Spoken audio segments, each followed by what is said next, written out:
Baba buyisa ithemba kimi. Inhliziyo yami seyilimele ngabantu abasemhlabeni.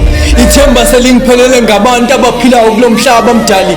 Inhliziyo yami ithi mdali, thatha konke kwami ngoba nginikela konke kwami. Ngize phambi kobuso bakho uNkulunkulu, anginako okubalulekile okunganani engakupha kona ngaphandle kothando nenhliziyo. Ngithi mangudumise mdali ngoba nginxusa kuwe baba osemazulwini, ngithi buyisa ithemba kimi. Wena uNkulunkulu ophilayo, uNkulunkulu onamandla. Lapho ithemba selingiphelele wena uba nami baba iba nami ekuhluphekeni kwami, yiba nami ekhaleni kwami ngoba ungithembisile ezwini lakho ukuthi mhla inyembe zami azowela ezandleni zakho, azowela kulo mhlaba oyihluphayo ngoba phela unesihluku lo mhlaba.